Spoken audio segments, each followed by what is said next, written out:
जसं हैदराबादचं गॅजेट जे आहे ते एक दिशा दाखवतं.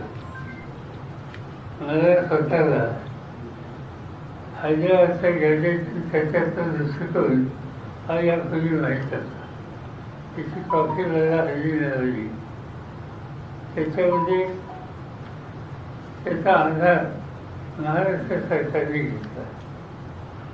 मला याच्यामध्ये दोन गोष्टी विचार करायला लागतोय. हा प्रश्न सुटावा, सामंजस्य राहावं, आपल्याची एकीची वेग हे उचलून देऊ नये ही भावना सगळ्यांचीच असणार, त्याच्यात काही वाद नाही. मग ते करायचं असेल तर कटुता कमी झाली पाहिजे आणि सुसंवाद साधला पाहिजे. म्हणजे उजवे असतील, मुख्यमंत्री असतील, त्याची कमिटी त्याचे प्रमुख असतील, त्या सगळ्यांशी सुसंवाद साधून एक सामंजस्य महाराष्ट्रात कसं राहील त्याची काळजी घ्यायची गरज आहे. कारण या प्रश्नावर गावागावामध्ये कटुता आणि संघर्ष हा महाराष्ट्राच्या दृष्टीने घातक आहे. आता हे करायचं असेल तर एकत्र कसं यायचं आणि त्याची जबाबदारी साहजिकच सरकारने याच्यात काही निर्णय घेतले. राज्य सरकारने निर्णय घेतल्याच्या नंतर पुढची दिशा ठरवायला त्यांनी दोन कमिट्या केल्या. एक कमिटी विशेषतः महाराष्ट्र समाजाच्या प्रतिनिधी आणि दुसरी कमिटी ओबीसीचं प्रतिनिधित्व करतात ते. एकाचे अध्यक्ष विखे आणि एकाचे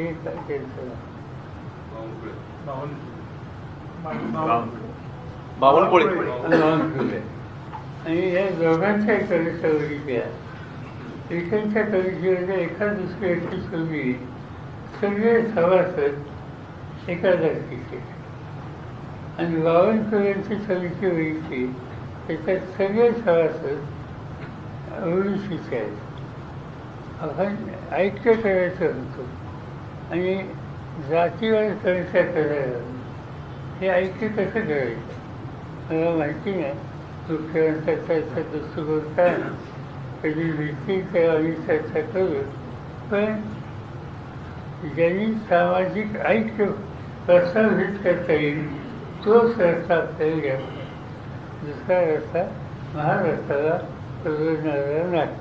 सामाजिक ऐक्य अबाधित राहावं यासाठी सरकारनं पुढाकार घ्यावा अशा पद्धतीचं आवाहन तुम्ही करताय. याआधी तुम्ही देखील अशा पद्धतीचं वक्तव्य केलं होतं की आवाहन केलेलं होतं सरकारला सुद्धा.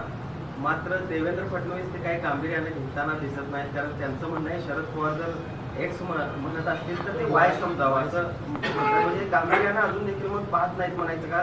त्यांनी काही म्हणावं. आपल्याला राज्याच्या हिताच्यासाठी जे योग्य असतं त्या रस्त्याने जायला पाहिजे. आम्ही या प्रश्नावर कटुता कमी करण्याच्यासाठी तुम्ही काही विधानं केली. मुख्यमंत्री म्हणजे किंवा ते काय त्याचं नाव ते काहीतरी बोलतात, आणखीन काही लोक बोलतात, त्याच्याकडे लक्ष द्यायचं नाही. लोकांना एकत्र कसं, कारण हा खरा प्रश्न आहे तो तुमच्याकडे नाही फार. आज महाराष्ट्रात ही कटुता वाढली ही प्रामुख्याने मराठवाड्याच्या काही जिल्ह्यात जालना, बीड, परभणी, औरंगाबाद, उस्मानाबाद एवढ्या टाकू जे काही आंदोलन मुंबईत झाली तिथं प्रामुख्याने या भागातली तरुण केली होती. आणि तिथं आज दुर्दैवानं असं चित्र आहे की मी मराठा आहे, माझं हॉटेल आहे आणि तुम्ही ओबीसी आहात, तुम्ही माझ्या हॉटेलमध्ये येत नाही. तर तुम्ही ओबीसी आहात, तुमचा एखादा व्यवसाय आहे, मी मराठा आहे तर मी तुमच्याकडे येत नाही. असं चित्र महाराष्ट्रात कधी नसतं.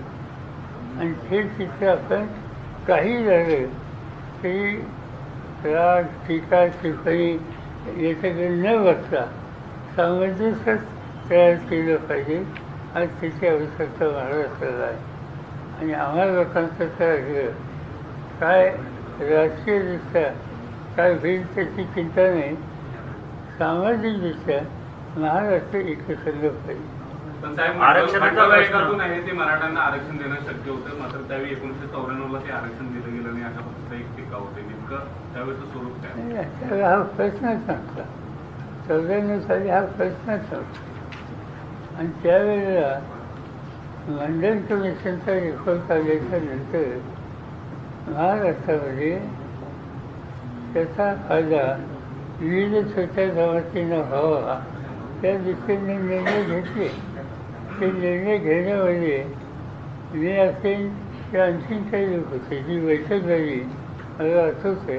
त्याच्यात भुजबळ होते, त्याच्यात गोपीनाथ मुंडे होते, आणखीन काही लोक, आणि सगळ्यांनी बसून निर्णय घेतले. थोडक्यात राज्य सरकार आरक्षणाचा प्रश्न जाणीवपूर्वक व्यवस्थित हाताळत नाही असं म्हणायचं का?